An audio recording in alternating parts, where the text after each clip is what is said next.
Well, welcome everyone to Bold Leaders in Learning. I'm delighted to have a longtime friend, Michael Horn, with me today. Michael is the head of strategy for the Entangled Group, a consulting firm advising higher education institutions. He's also the recent author of Choosing College. And Michael, I know this was supposed to be a week you were on vacation in Hawaii, so this is a bummer of an alternative to that, but I really appreciate you joining for this conversation today. Look, my pleasure. I mean, all things considered, we're lucky and fortunate to have our health right now. So it's a privilege to be with you and the folks tuning in. Yeah, well, I kind of want to start right off the bat. I mean, a lot of people know you because of the incredible work that you've done on disruptive innovation. You worked with Clayton Christensen for a number of years, who was a colleague, a mentor, a friend, and obviously it was in the vein of disruptions to various industries, mainly driven by innovation and technology. But, I'm curious, we're not really talking about disruptive innovation necessarily right now, but what from that experience can you tell us about disruption more broadly? Because arguably we've got one of the biggest disruptions that the globe has ever faced. So I'm just curious what high-level insights you might give us around what we can learn about disruption from your work in disruptive innovation. Yeah, it's a great question. Obviously, we've spent the last few years trying to curtail the use of disruptive innovation to be really just about the phenomenon of primitive technology coming into the bottom and getting better and replacing incumbents over time, and sort of this game theory, right, of competitive advantage. And obviously now we're dealing with the traditional use of the word disruption of broad outages to people's lives and changing of campuses closing nationwide, worldwide, and people trying to navigate it. It's interesting. I was on with Korea last night on a webinar focused on what does this mean for them in their moment, because they have laws where only up to 20% of a course is allowed to even be online. And you think about the infrastructure that means relative to our position, where we actually have a lot more experience with online learning across the broad sector of American higher education. And as tough as this moment is, in some ways we're better prepared than you might think than a country like Korea that has super high bandwidth and things like that that we lack. And so it's sort of interesting how this disruption of life on college campuses and life in general and work from home and the like is causing us, I think, to be extraordinarily resourceful and do things that maybe we wouldn't have considered otherwise. But we're trying to figure it out. And I think the story so far is of an American higher education system that, while it moves slowly a lot of times and much to some people's chagrin, that when the cards are out and chips are down, it's moving pretty rapidly, actually, all things considered, to go to remote, provide solutions for students.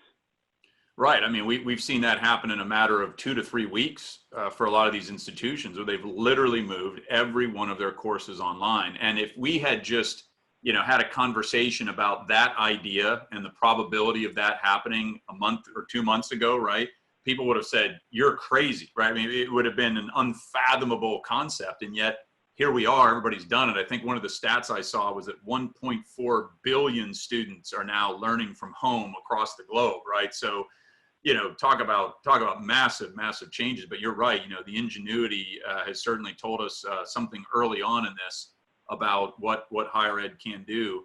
I'm curious, this is going to be listened to by a lot of leaders in higher education. What kind of message do you have for leadership in times of great disruption? What are the things that college presidents and senior administrators really need to be thinking about in this time frame? I think the first thing is sort of Maslow's hierarchy of needs, right? Focus on the things that are most important: the welfare, well-being of your stakeholders, your students, your faculty, your staff, the employees that you can keep employed where you can.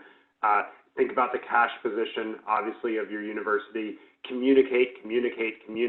I think one of the biggest lessons, frankly, out of 9/11, where there was good crisis communication, leaders got out early. They were transparent. They were honest. Where they didn't know the answer, they said, "Hey, we're human. We're figuring this out too," and be honest about that. As we shift to remote learning and online learning, which we've long said is a disruptive innovation, right, that will transform the way we learn. Obviously, schools are doing it in a way that is not in keeping with sort of the ideal planning and procedures you'd want to have in place, right, as you move online. And I'd be honest about that with both your faculty and your students and your families. Like, some of these experiments are not going to go well. We're learning too on the fly. Yes, maybe we have experience in the continuing ed school, but we don't have experience here. And this is what it's going to mean for you, right? And we're all part of a team figuring this out and inventing the future together. I think those are the sorts of messages, not in a negative way, but a very honest, transparent way, that are so critical right now. And then the last thing is sort of to frame yourself as, hey, this isn't the situation we would choose, but let's be the innovators that create this shared future of what this is going to mean and how we'll look back 5, 10, 50 years from now and say, how did we do in that moment? How did we stand our crucible and our test of time? And I think that sort of creates this opportunity to say, all hands on deck, we're going to figure it out. And it might not be amazing, but we're going to suspend our doubts. And sort of one of the things I've worried about is a backlash against online learning in this moment. But I think if you're really motivated in that team way, that sense of shared purpose, for leaders, it could be a different sort of event. Yeah, well, I think you nailed some terrific points there. One of the things I was reflecting on in the midst of this was my own experience as a CEO, a very young 23-year-old CEO of what was then a very fragile startup company when 9/11 happened. And, I didn't know what I didn't know. I hardly had any experience in the workplace, let alone trying to navigate a small organization through it. And the article I wrote about over this weekend was the importance of just communicate, and be utterly transparent. We shared all of our financials, as ugly as they were.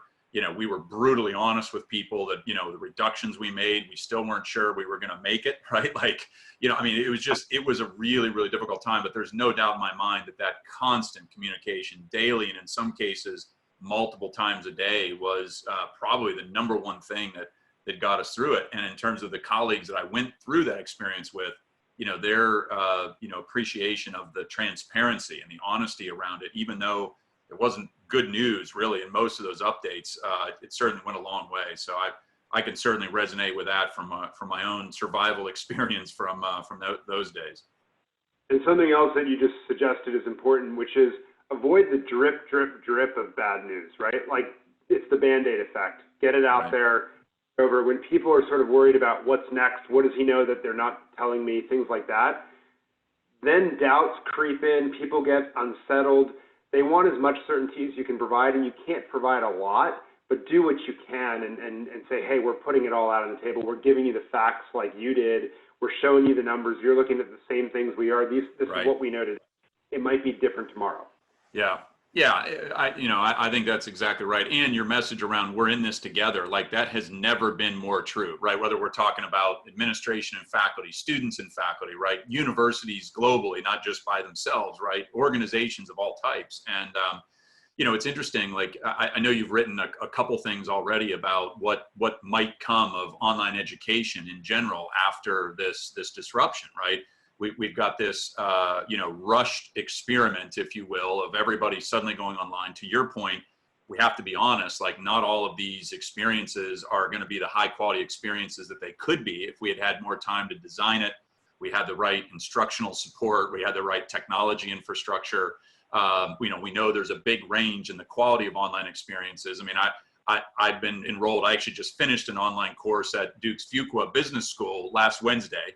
I mean, it was incredible. It was an incredibly well done course. But of course, I've also taken things like a required online sexual harassment training program that was basically as useless as reading a PowerPoint presentation, right? Click, read, audio, click, read. So, so tell me what your thoughts are in the midterm and the long term, right? Is this going to be a net, positive for online education, that more people will find it to be more culturally accepting? They'll say, hey, that wasn't too bad. It might not be what I prefer, but that was actually pretty good, right? I'm just curious. Or, right, we might have this other reaction of a lot of people going, oh, if that's what this is, I don't want any part of it. So I've got my opinions on it, but I'd love to hear what your take is. I'd be curious your reaction. I think there's sort of a few different effects, and part of it depends on how long this disruption more broadly lasts. So if it's short of duration, which I think is increasingly less likely, despite the president's hopes, I think, is that if it's short of duration, then I actually think it could create net blowback to online learning because the experiences won't be that great. It will confirm some faculty members' worst fears of how bad online learning might be. And for students and families, they'll say, really, that's what you wanted to give me? That's the substitute for brick and mortar? No, thank you. And so I think a bit of a blowback on online. That having been said, the longer that this lasts, I think that students and families will start to say, hey, we should go to the providers that actually know how to do online learning well, because they'll start shopping and realize that actually isn't the only way to do it, and they'll start looking for really good experiences. They'll probably start to look for more affordable experiences as well, frankly, because they know that they're missing this whole brick and mortar component and socialization component. They don't want to pay for it, right? And so I think the native online providers, the disruptors, if you will actually gain market share the longer that this goes, and it will benefit them.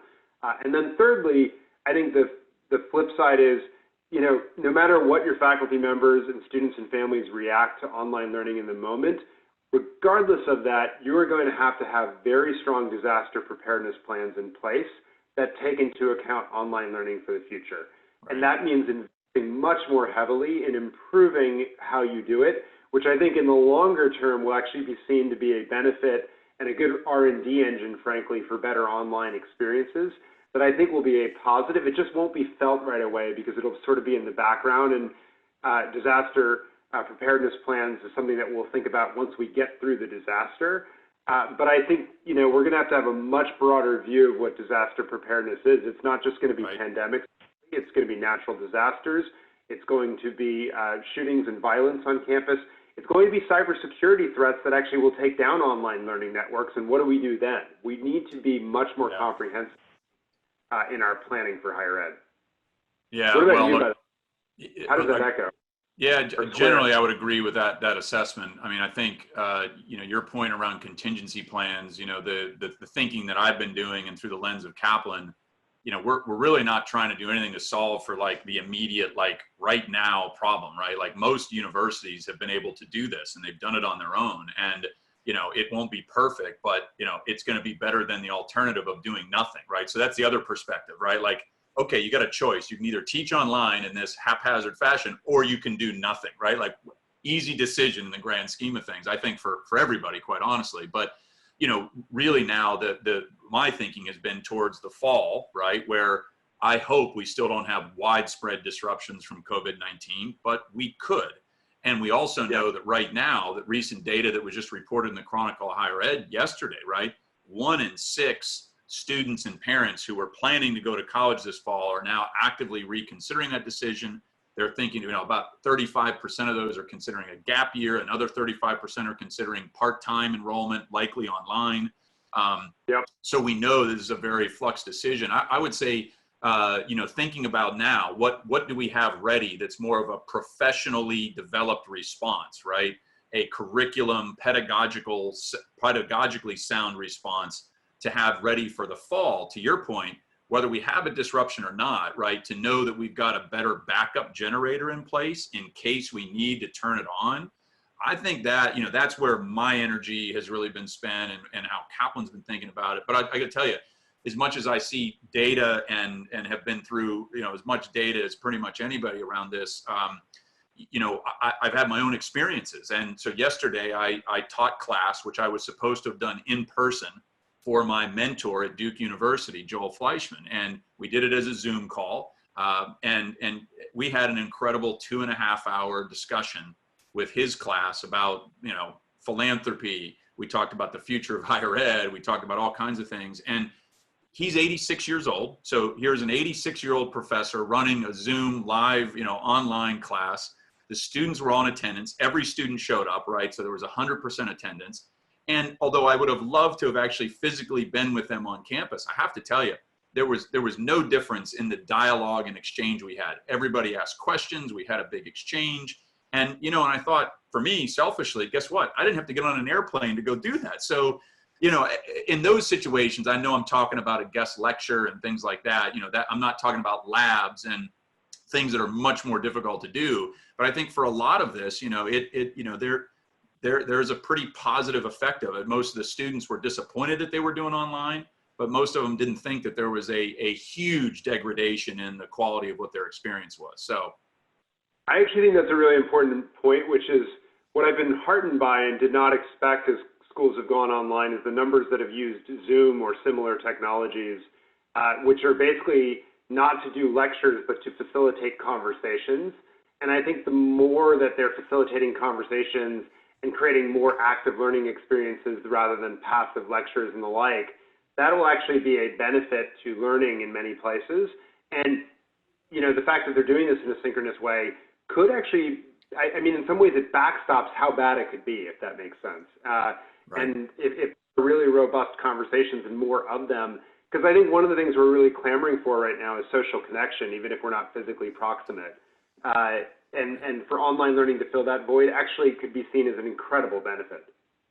Yeah, that's exactly right. I mean, we're all learning, you know, new ways of doing that. I mean, my kids are elementary school age kids, 3rd and 4th grade. You know, they're connecting with group FaceTimes with their friends because the big thing they miss is connecting with their friends, right? So they're at least doing their FaceTime chats each day. And in the work situation, you know, my team's been connecting live every day. We never used to have daily meetings, but given all that's going on, we're now doing live, you know, Google Hangouts or Zoom calls, and now we've also started scheduling like Friday happy hour time where we don't have a meeting. We're just going to socialize together like we would if we were around the proverbial water cooler. And then the other reaction I had, again, this is not relevant necessarily to higher ed, but we had a Kaplan executive meeting that we were able to schedule in 3 days because we did it on Zoom. And, you know, we were reflecting on the fact that a lot of our executive meetings, you know, we're from all over the world.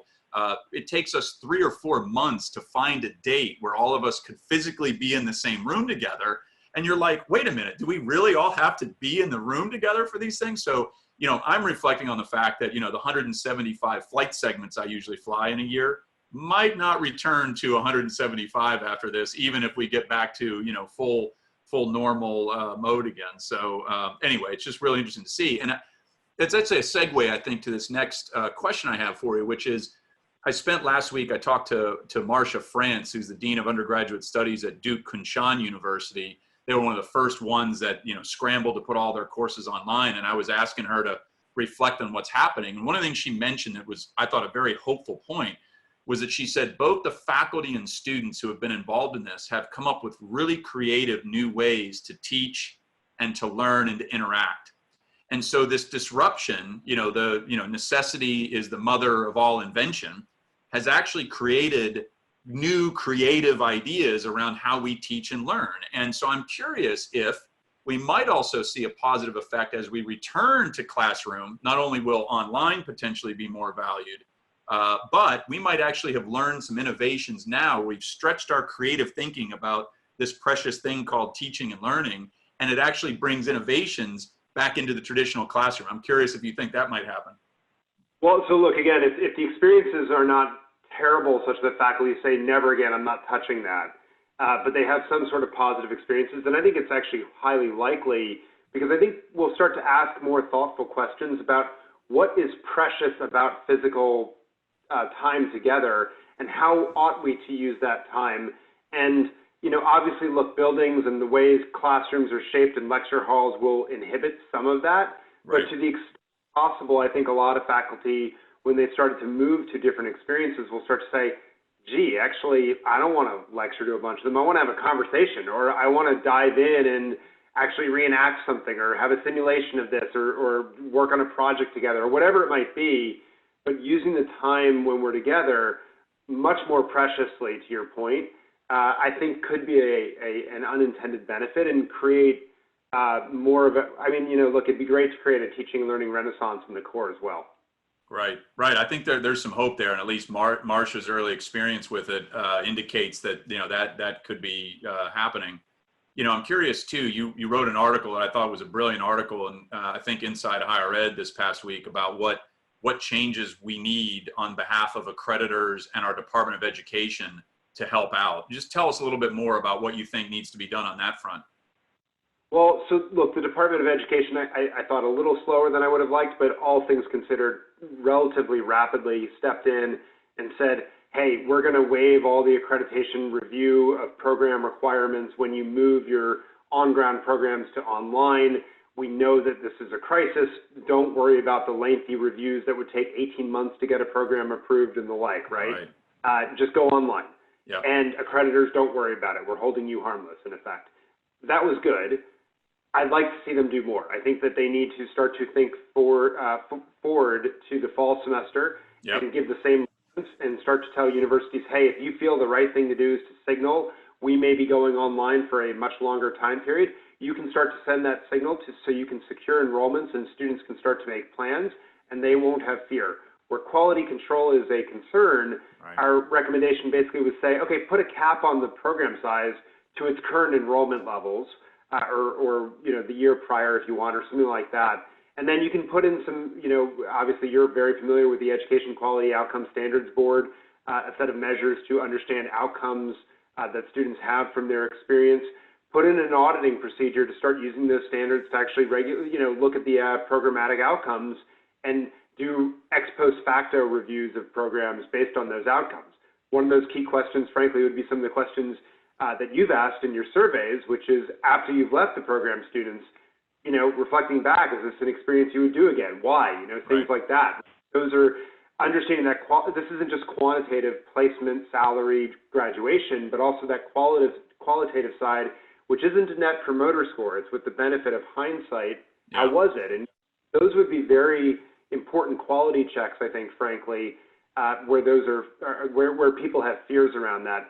The other thing I'd love to see the federal government do, and it's not just in the purview of the Department of Education, probably requires Department of Homeland Security as well, is I would love to see them make it very clear that international students who are here on visas, when they are learning online, that counts toward maintaining their visas.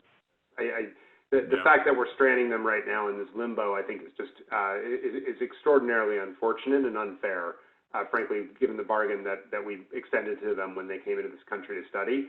And so I think that we need to do that, and it's for the fiscal health, frankly, also of schools, because a lot of schools rely on international students. Right. Yeah, no, it's important as international students to fulfill what they were promised in terms of their decisions to enroll in U.S. institutions. And to your point, it's roughly $3 billion in annual tuition revenue, right? That, you think about the stimulus package that was just approved, the loss of $3 billion in international student revenue, obviously it's not going to be, a total loss, but to have provisions where, even if there's concerns about maybe coming back in the fall, they could at least be doing online classes in the fall before they, come back to campus, say later in the fall or in the spring semester. I just think you're right. There's going to have to be some real clarity in guidance to schools around the fact that they can do that they should be able to do that. So those are great points. I mean, look, we're all focused a lot on, what we can't do anymore and, what kinds of things might go by the wayside and budget cuts, stuff like that. Frankly, there's also a lot of opportunities in here. And one of those is the great fear that I have about what happens to all the people who are laid off and furloughed during this time. Just today, the unemployment data that came out, 2% of the U.S. workforce just filed for unemployment in the last 2 weeks, right? It's a stunning number. Just shot up to 3.28 million total. And, the research I was involved with in my time at Gallup was very clear that one of the worst things that can happen to a human being for their physical health, their psychological, mental health, everything, not just their financial health, is sustained loss of a job for a long period of time. Where I think higher education has an opportunity is to help provide not degree-based education, because it's just too long, right? If I'm out of a job and I might be able to get into a new job in the next 2 or 3 months by going through a short-term reskilling or upskilling type of training or educational program, that has a lot of value to me. So to what degree do you think higher ed can move quickly around an opportunity to serve laid off or furloughed employees, either individually or through their employers who might want that help? I'm just curious if you've been doing some thinking around that. Yeah, no, we have. I'm glad you asked the question, because what's interesting about this mass layoff that, frankly, there's no precedent in modern or recent American history for, right? Right. The Great Depression is sort of your reference point on this, and this could be worse based on how it's trending at the moment.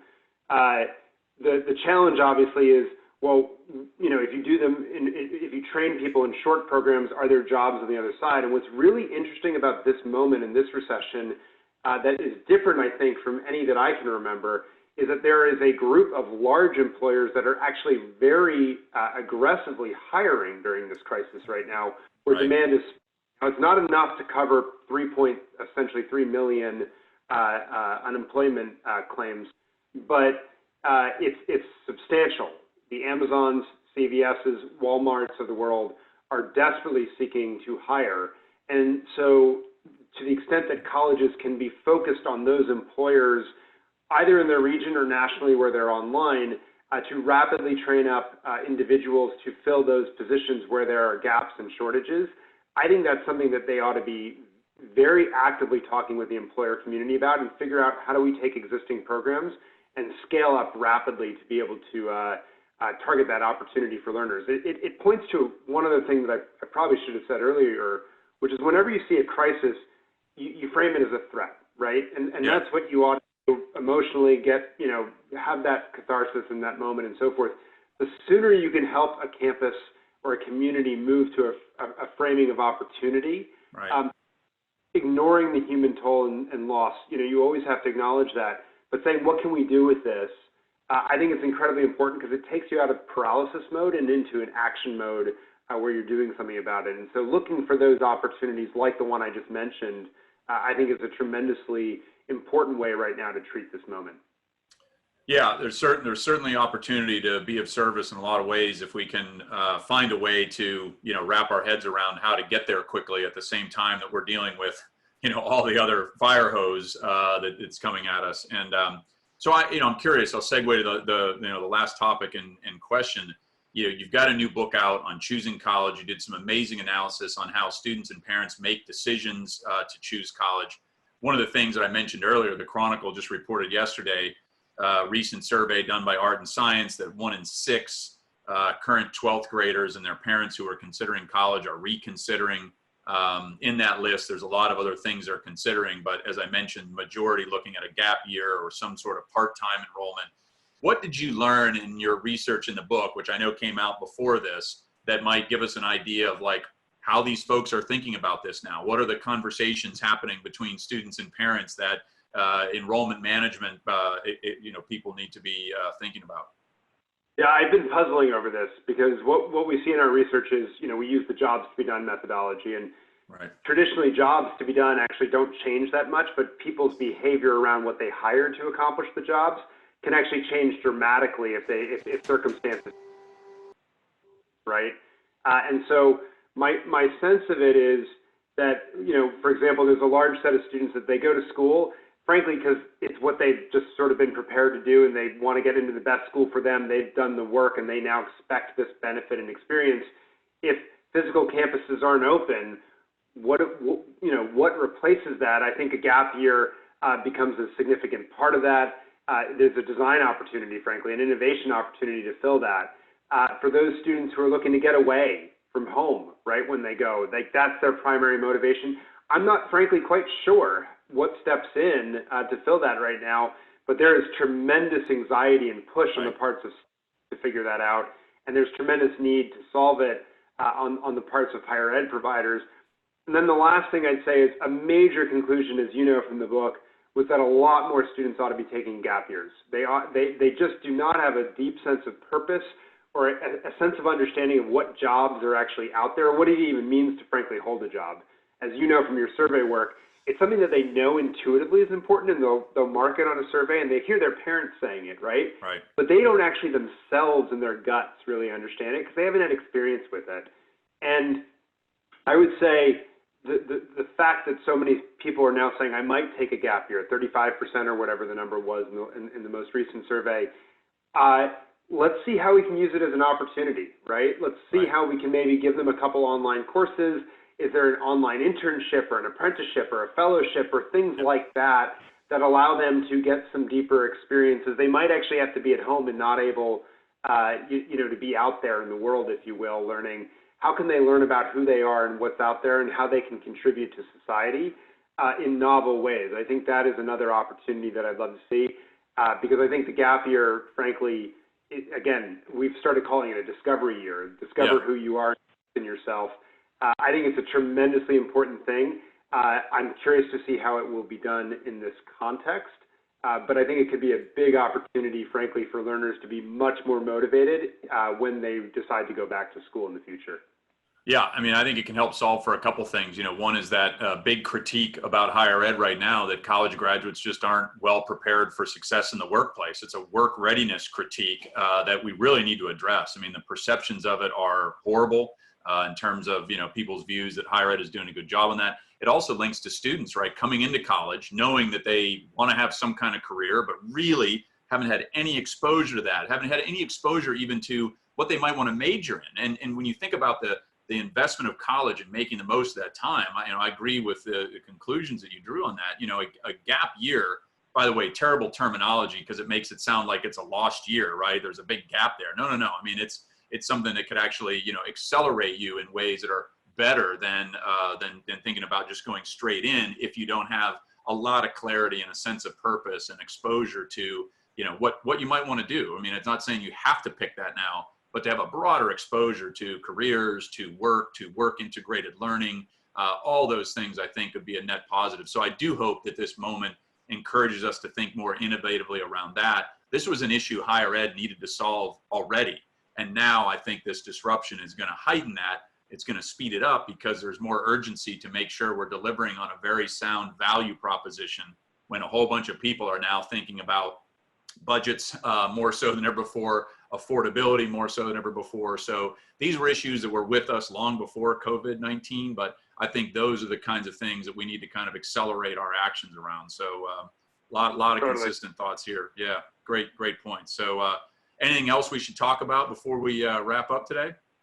Pretty comprehensive set of, you know, look, challenges and opportunities. And I think we obviously like to focus on the opportunities and how can we innovate to improve this experience for all students. And I hope higher ed leaders, as look, they're dealing with the whack-a-mole of serious challenges and serious disruptions and interruptions in their home lives, for them personally, for those of the employees that they have and so forth, that they're able to carve out ways to think about how do we do something bigger with this moment for our communities and our learners in the future of higher education. Yeah, very well said. Well, Michael, thank you again for taking the time to join for this brilliant set of insights, and I look forward to catching up with you here in the weeks to come on what we're learning in the process. So thanks again for taking the time to join for this particular session. Thanks to you, Brandon. Appreciate it.